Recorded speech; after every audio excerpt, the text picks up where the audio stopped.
Hi, my name is Andrea Orozco, and I am the compliance manager with B2B Staffing Services, and we'll be talking about compliance today.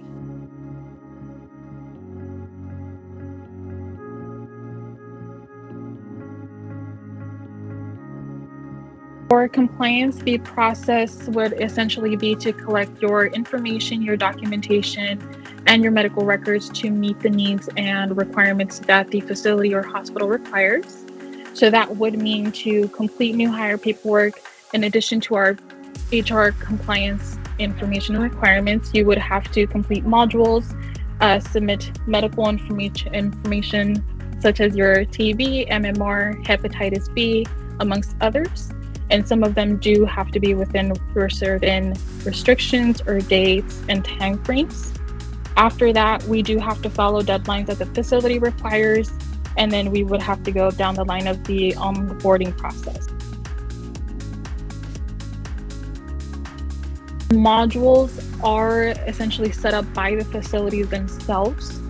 So it does go over information that they would essentially go over during orientation, or you can expect, for example, the Epic to be a part of your charting system, how that works, what you're expected to do, things that might happen in the hospital that they essentially ask for your knowledge. And it's almost like an exam. Some of them are exams, some of them are knowledge that you would have to know when onboarding or when starting with the facility and the correctional systems. For the most part, you can expect about 50 modules to complete, if not more, depending on the facility that you're being onboarded to. It does take some time to complete those modules, and it does depend on what type of modules need to be completed. Some critical items that would not pass a candidate through to compliance would be, for example, if you have a hit on your background, anything that can come up on your background within the last 7 years is normally what's generally expected to know. That would depend on the severity of what type of case comes up on your background, how long ago, what you were charged for, and if you have a written statement, any documentation to back that up. The state of the board for the medical, depending on what state that they're credentialed for, find that they were guilty of something that does affect their licensing, that does go on OIG search, it goes on a SAM search, the National Sex Offender Search, all that is searched. In addition to your state license, it does come up if there is a case, what it was for, if you're on probation. If anything like that does come up, it does affect their ability to move forward in the process with onboarding. Normally, credentialing does take a little bit of time to be able to move forward and get through. However, I've found that it takes about 2 weeks or so to get credentialed and onboarded from start to finish. That does depend a lot on the candidate themselves. The sooner you can get everything in and completed, follow the instructions that are given to you by the compliance email, then the faster you're able to get started and get cleared with the facility.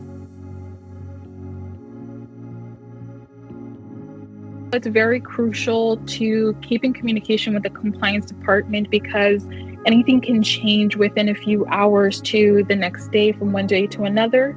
So I do understand that candidates are busy, they have a busy schedule.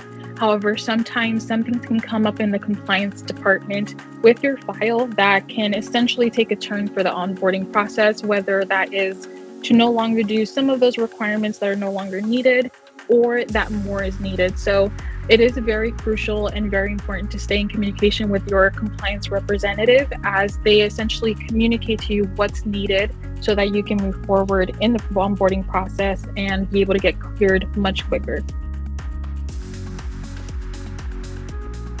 I can say I do hear some misconceptions from some candidates on whether they're able to pick up shifts after even completing the onboarding process, or whether, they're employees of the facility themselves, or sometimes they don't understand what that essentially means.